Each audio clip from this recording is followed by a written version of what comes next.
Hello and welcome to the second series of The Luxury of Choice, a sales and business podcast brought to you by the training team of George James Limited.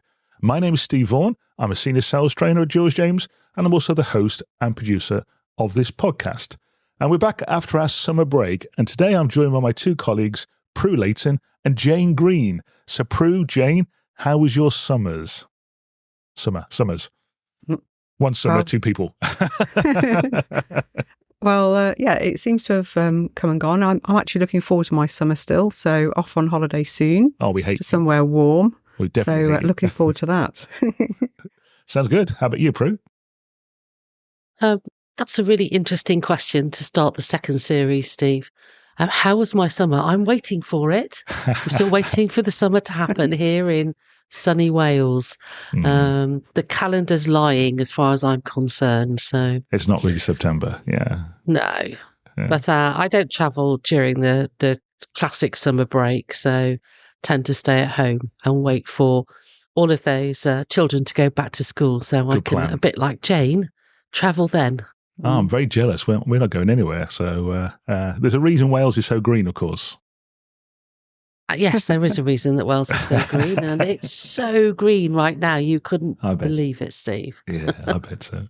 Now, being married to a wedding photographer means I don't get a lot of summer off because she's working all weekends. But we are hoping to get away for a few days later in the autumn period. But time will tell on that one. So we need to explain to our listeners what we've done, because we've got some changes coming up here on the podcast for our second series of The Luxury of Choice.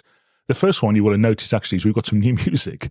Now that's partly because we've changed the provider of the music, the copyright-free music we use, so we do have to change our music. But also we thought we'd freshen things up a little bit as well. Yeah, I hope you like the music, and that will be our theme tune for the rest of this series. But we're also making some changes to the structure of the podcast. So for our first series, we had a panel discussion with Jane or Jonathan or Prue or other members of the team.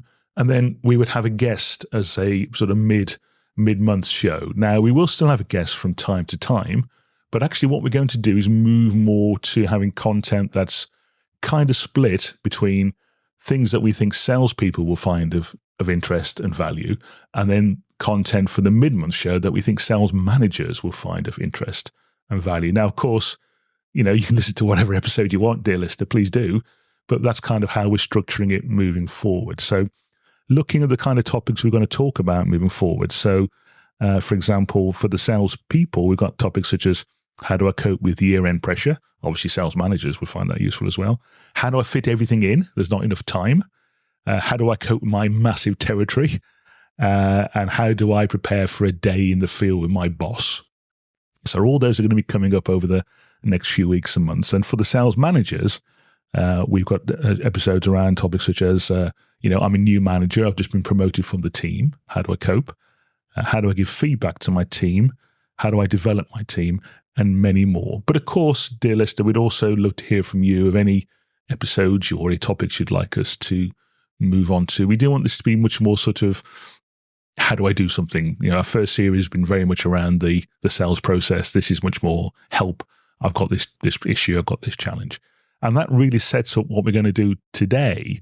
Today, we're going to talk about the topic of ghosting, something I hear an awful lot about these days from salespeople. I hear it from my wife when she's been talking to a wedding couple or potential wedding couple as well. The customer has ghosted me. The prospect has ghosted me. I think it's a phrase that 10 years ago we wouldn't have heard.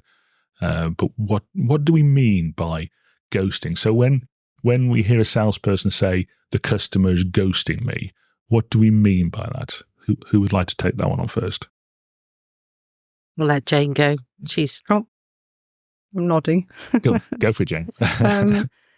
Well, I think of ghosting, and again, it's not a term that it's a more recent term, isn't it? Yeah, it that is. We've started to use, but it's this: you've had some significant conversation with a customer, and for whatever reason, you're not quite sure. They're not replying to your calls or your emails, and they've stopped talking to you. They're ignoring you.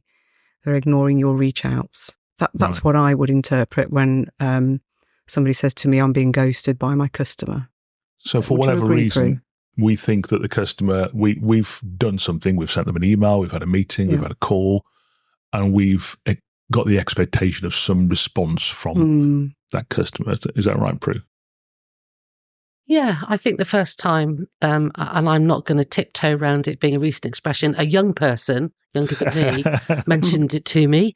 I quickly Googled it, like you do. And and I think it's, when you've had some sort of positive engagement and you're guessing there's a mutual reason to follow up, you're still keen to, and the customer doesn't, or the not yet customer does. I think the other thing around ghosting, when I listen to the people that we work with, I think it's also they have lots and lots of names in their database or whatever, and they reach out, whether it's email or whatever it is, usually email, and we all know how much we love email. Oh yeah. And they don't get the level of responses they expected. I think that's also seen as a bit of ghosting or being ignored, some form of being ignored. I see you nodding, Jane, yeah. Yeah, absolutely. I think it's that expectation, isn't it, that Prue mentioned. What's our expectation and time frame for somebody to come back to us? Because, of course, we may want that response right now. We're not sure of what's happening, but our expectations may be a little bit higher than the customers in terms of speed of response or quantity, quality of response coming back. So there's a mismatch in terms of what our understanding of the next step, and we're going to come back to that, by the way, but our understanding of what is the next step and what the customer's understanding of the next step. There's a disconnect, there's a mismatch there, really. So if I was to send out 100 spammy emails to potential customers and I don't get 100 replies, I'm not being ghosted there, am I? That's just not setting realistic expectations, surely. Yeah. And I think if that's a you've had no contact. I think for me, it's about where you've had some sort of relevant contact already. Yeah, got you. Okay. So, let's assume then, so we've had some kind of interaction with a customer or a prospect, and let's say it's a meeting or a phone call or an email, whatever, and we've got an expectation that the customer is going to come back to us on something. How do we make sure the customer has the same expectation, Prue, on that one? Well, to state the obvious, ask them. I think what you said. I'm full of these kind of revolutionary ideas, Steve. I think there is. I've been guilty of it for sure. When I think it seems obvious to me, whatever our engagement was, that there's an obvious next step. Yeah. But it's generally, from my point of view, about what the obvious next step is. Right. And I think you're right, Jane. My time frame probably tends to be shorter than most prospects that I deal with. We always want shorter time frames, perhaps, than they can achieve. But have we had that discussion? Has it been explicitly agreed that this seems the right next step at the right time to do the next thing? And I think if we leave it both as, well, it's obvious, isn't it? That's where we start to get this start of feeling that we're being ignored or whatever it is, feeling that we're being ghosted. Okay. So, to make it simpler before we finish that engagement, whatever it is, let's be very explicit and check with the customer, the prospect, that that's what we should do next and that's when we should do it. Got you. So perhaps we're super excited and we think, oh, this is going great, and we're on this sort of fantastic accelerated journey to getting an order, and the customer's nowhere near aligned to that time frame. Jane, is that what we're saying here? Yeah, and I think we need to ask some questions, don't we, to find out where the customers are and what they need to be looking at next. Have we got all of the information that we really need for this point? Are we driving things a little bit faster than they are? What can we do about that? Yeah. But of course, pre-mention getting it in, get a placeholder in, get something in the calendar to ensure that we take something forwards, for sure. Right. So I think that's a really important point there, really. So, so many salespeople I speak to and I train don't seem to be good at agreeing what's going to happen next, really.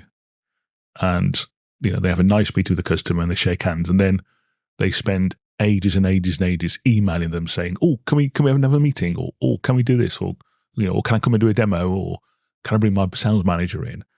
And to me, they've missed the opportunity. They've missed the chance to actually strike while the iron's hot. Is that a cliche? But if I'm visiting a customer and I think the meeting's going well, why don't I say to the customer, well, perhaps we can do this next? Why not do it while you're there and then? I used to have a guy who used to sell me sales training many years ago when I worked in the industry, and it wasn't for Josh James. And at the end of our meetings, I'd start smiling to him and I'd say, Darren, I know what you're going to do next. And he'd say, well, what? I said, you're going to make me get my diary out and agree a next appointment. And he says, yes, I am. And he always got that next appointment. My chiropractor does it, actually. I went to the chiropractor last week because I've got a bad neck. And he always gets the next appointment. Oh, see you in 4 weeks, said Steve. Yeah. Yeah. So why don't we do? What stops salespeople doing it, Prue? Why don't people agree those next steps? Because it's the obvious thing to do, to me. Well, it comes from all sorts of places. I think one of the places it comes from is one. Lots of salespeople don't want to appear salesy. A whole nother subject. Okay, that's another topic for another day. A whole nother thing. I don't want to appear too salesy. Right. That could be one of the reasons. Okay. I think the other reason is that potentially that they're afraid that the customer's not going to agree to it, that they may get some pushback, and that they may hear some bad news. I'm sure we've mentioned this in our previous podcasts about the idea that so those of us who chose sales as a career, we have an affliction called happy ears. So we tend to only want to hear good stuff. And so if it's gone really well, we don't want to end an engagement with hearing something not so good. So we tend to leave optimistically going, that was going great. I almost don't want to push it and hear that it hasn't gone as well as I hoped. Right. And we are, frighteningly optimistic as well, which is a good thing to be. Yeah, I'm not, but then I'm an Aston Villa supporter, personal story. Come on. There's always as a is Jane, actually. Yeah, Happy Ears. That's a great title for another podcast, actually, the Happy Ears podcast. So we're a bit afraid of the word no, Jane. Is that what we're saying? I think we are. I mean, we see no as a rejection on us, right? Rather than no to maybe an action or something that needs to take place. Right. We take it very personally, and I think that may be the nature of salespeople generally, because we're passionate, we're driving towards something. So we can see no as a bit of a knockback. And I think as you develop, isn't it, that sort of stamina that you get within sales to be able to cope with some of the rejections or the no's that come, they aren't rejections, and I think I love the happy ears comment. I often think of blinkered like a horse, that's sometimes how we can be, I'm not seeing anything outside this window here. I'm just going forwards, even though there may be some really interesting and important facts around me that I needed to perceive. But I think, we take it very personally. And I think that's the thing to watch out for. Yeah, it's not so if we're feeling that we've been ghosted, then are we taking that as a personal rejection on us? Is that affecting the rest of my work today and this week? Does that stop me from reaching out to other people? It might do. So, Jane, I've got this image of you, you're, as a salesperson walking in with enormous ears and these blinkers covering your eyes. But I think you're right. I think we do hear what we want to hear, and we are a bit afraid of not getting the news that we want to hear. But as you said, it's not personal; it's business, isn't it? Really, it's and to my mind, and again, we're going to come onto this in a future podcast. But if we do get the word no, I'm not going to buy from you. I'm not going to move forward on this sale. I'm not going to come to you. I'm going to do something different. At least we know. At least we know, don't we? We can move on to the next one, rather than having that thing that's been lurking on the CRM for 6 years. And one day the guy's going to agree to buy something from me. I see you nodding, Jane. Yeah. Well, it's data, isn't it? We need information. So no is purely information that maybe something is forever or just not now. And that's useful information to deal with. We can handle that. We can do something with that. Yeah. So would a customer ghost us if there's something they're not happy about, but we just haven't understood that, Prue? Is that another reason for ghosting? Yeah, I think it can be, understanding the motivation behind the customer's reason for not re-engaging with us is probably worth contemplating. I think working in this tech science industry place, the truth is that most of our customers are actually really very nice people. That's right. I mean, honestly, they are. They're really nice people. And they may not actually want to tell us some bad news or something that's difficult for them to share, or may put a stop to what was happening. And maybe the lesser of the two evils is actually just to ignore us because they don't want to share that the money's gone, or I prefer the other people's. I've heard something that wasn't very good about your product. I was speaking to a colleague, whatever it was. They could have heard something or read something or made a decision elsewhere. And it's actually quite tough for them to say that to us. So one of the ways is to ignore us or ghost us and hope that we just go away. Go away, yeah. Yeah.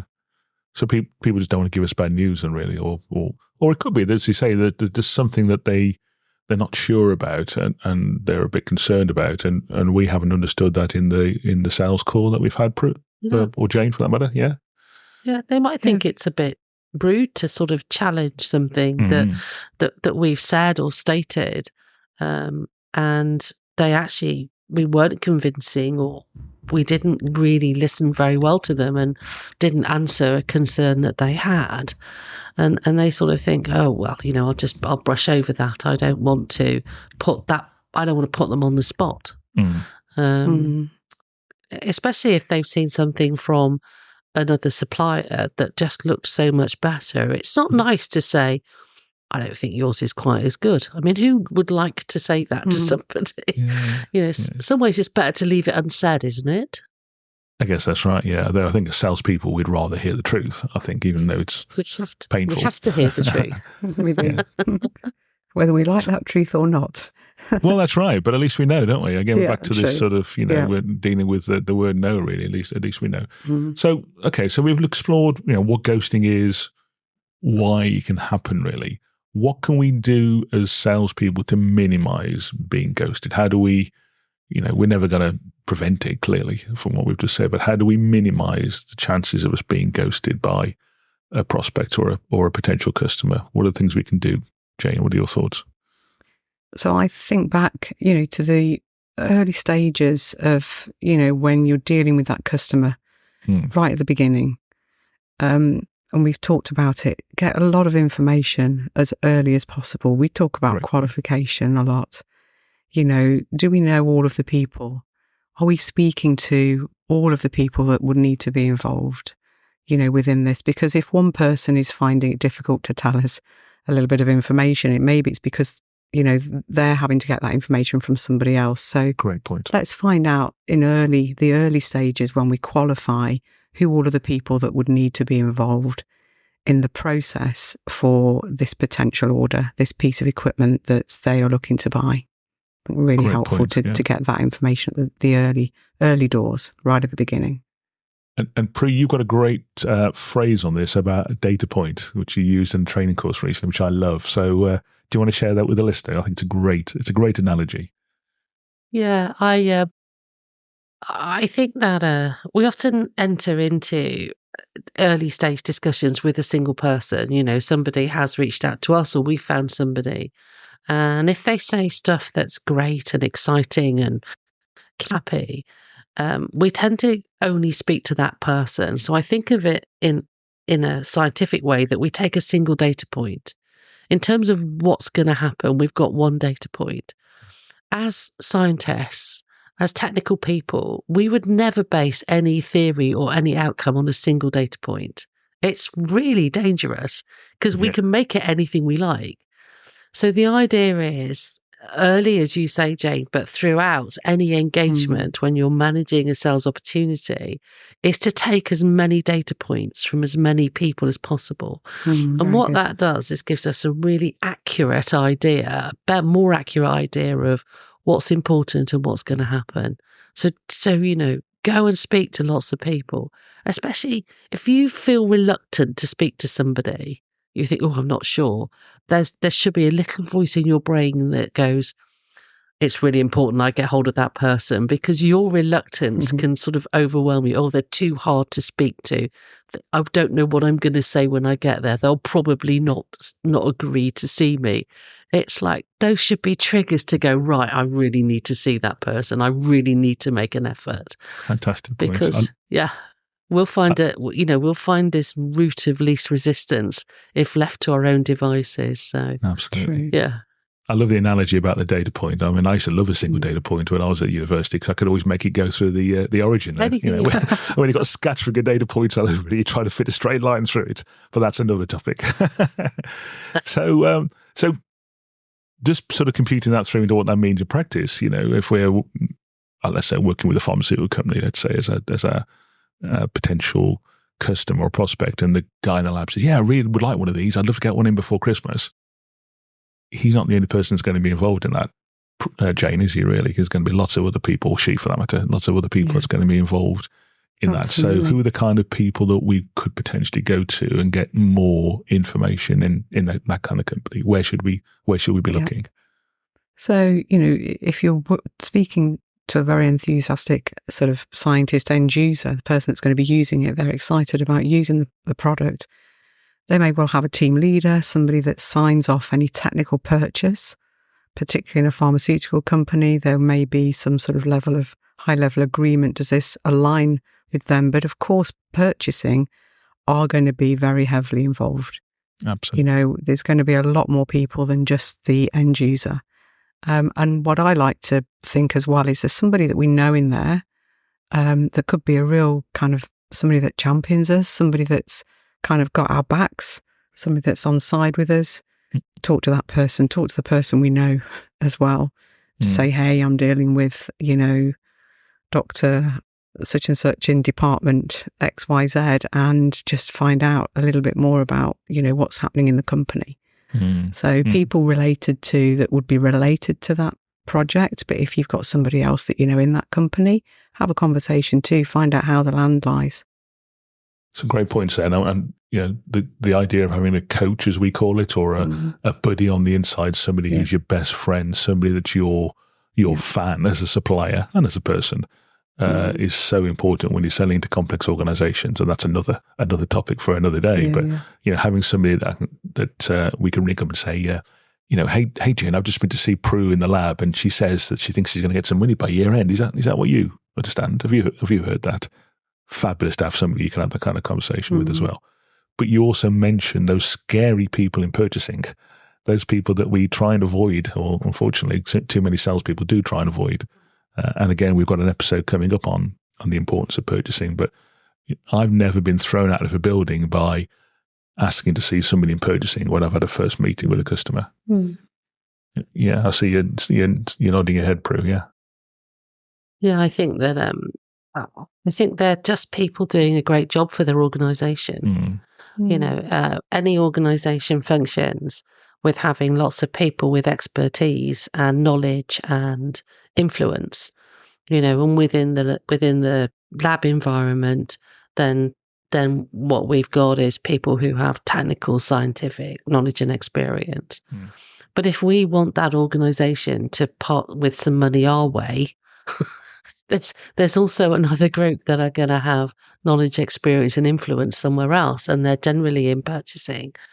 So they're just people doing their job. They're professionals, and they have a view, another data point. They have an opinion, and they may not always align with what you hear in the lab, but great, like you said earlier, Jane.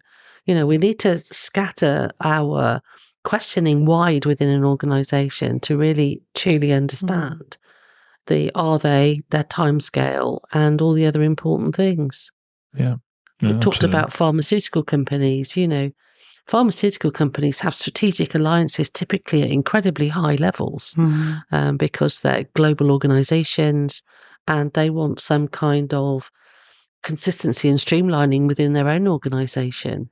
It's unlikely that somebody at lab level is going to have that understanding or view. So, really important that we recognize that there's a whole other influence at play here, and try and find out about it. Do your own research, ask people, and be open to, is this possible or not? Is this likely to happen or not? Yeah, some super points there. Yeah. I mean, I've had conversations with purchasing before now after a first meeting with an end user, and I've said, you don't know me, but my name's Steve. I work for company XYZ. I've just been to see Prue in your lab, and it looks like she's going to be moving forward and buying some equipment from me. And the purchaser said, why are you seeing her? She's got no money.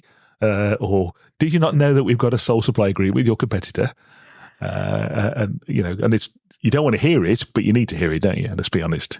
Absolutely. Yeah. And they're the very things, if you've not found those moments out and you're down the line, no wonder we feel we've been ghosted if we haven't found out that person may have gone quiet because actually they didn't know there was a sole supplier agreement. Absolutely. They didn't know that they got no money. How embarrassing to have to say to somebody, I've got no money, after weeks or months of talking. So, yeah.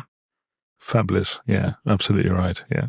And the point about those sort of high-level purchasing agreements, Prue, I think they call it maverick purchasing, I think, when somebody in the lab or another department tries to buy something kind of that's not an approved vendor.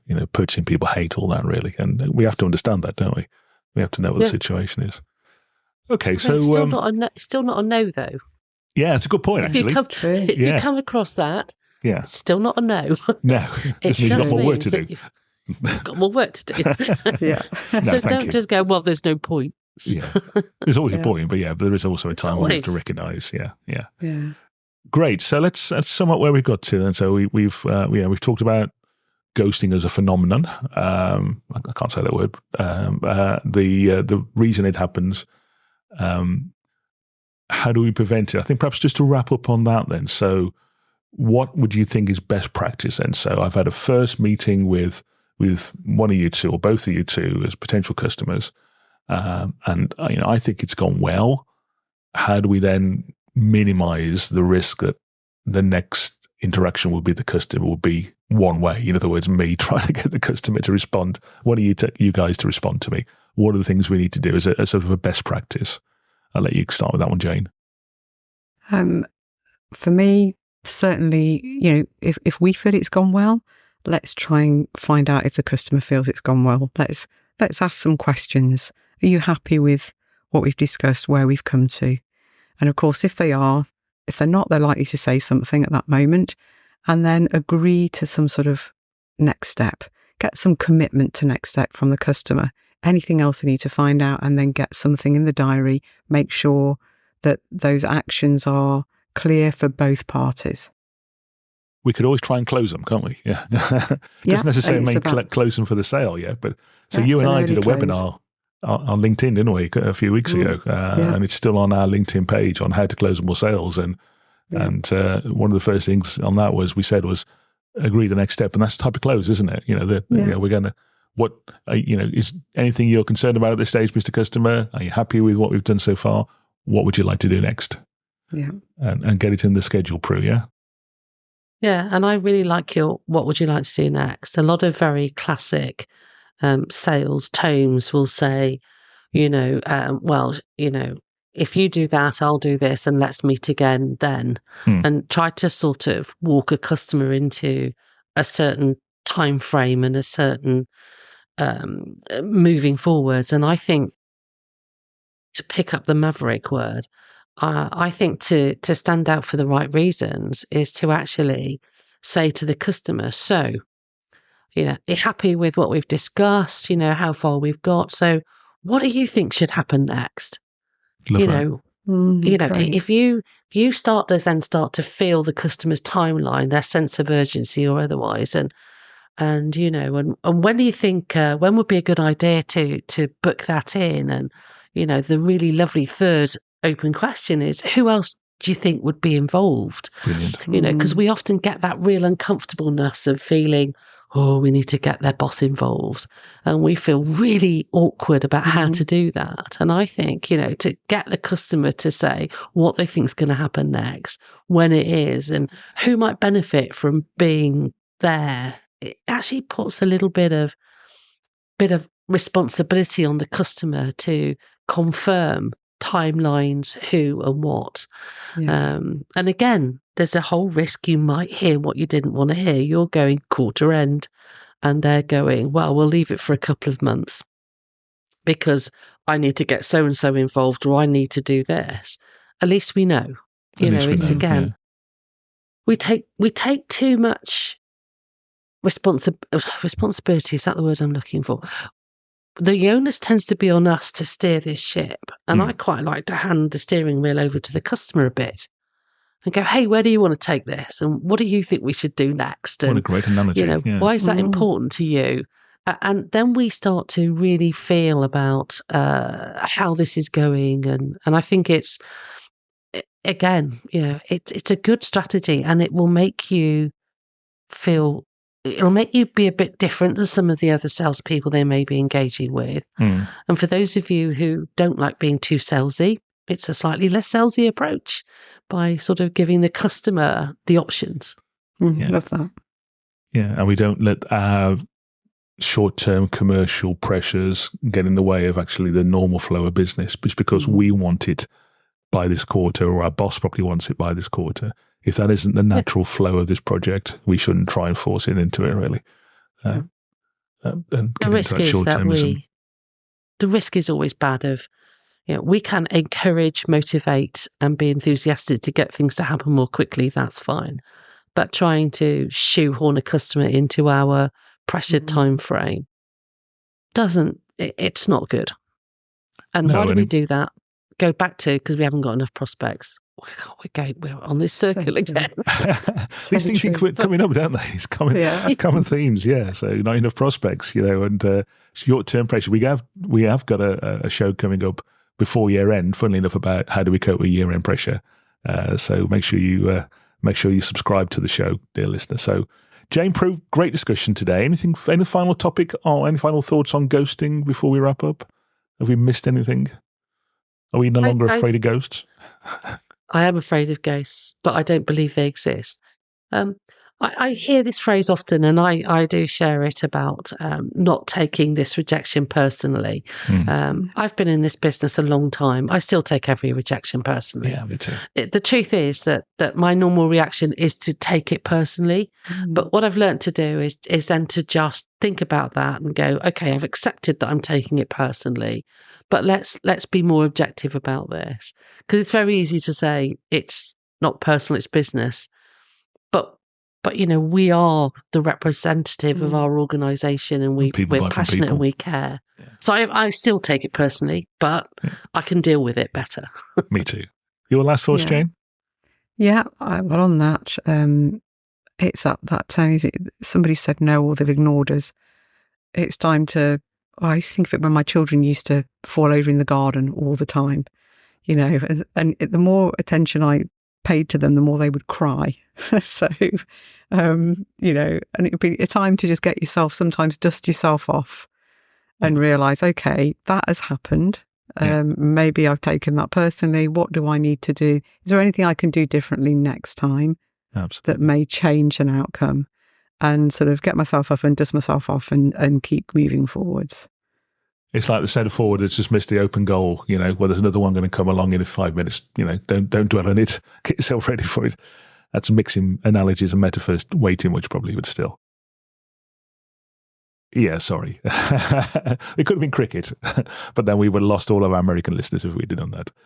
So, Jane Prue, thanks very much for your time. If you need a bit more of Jane Green in your life, and why wouldn't you, on September the 27th, Jane and I are going to be doing another LinkedIn Live.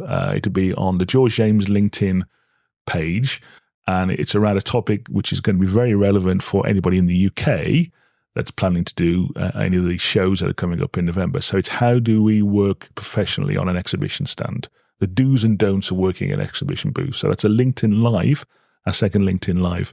Jane and I will be on the 27th at 1 p.m. UK time, and we'd love you if you join us there. It's an interactive session. You can ask us questions, and hopefully the technology works again as it did last time, Jane. So in 2 weeks' time, we're going to be back with another episode, and this will be our first one, which we're sort of tailoring more towards the sales managers in our listeners. And it's really about how do we make that adjustment from being a member of the team to being the boss. That's happened to me. It's happened to, I think, all of us on this call. How do we make the adjustment from being one of the team, one of the guys, to now being the boss? That's what's going to be our topic on our next show in 2 weeks' time. If you want to make sure you get the podcast and you want to catch our previous episodes and be informed of all the episodes coming up in the future, don't forget to subscribe on your favorite podcast app. And also, if you can leave us a review on LinkedIn now, on Spotify or Apple Podcasts, that will help us in lots of mysterious ways.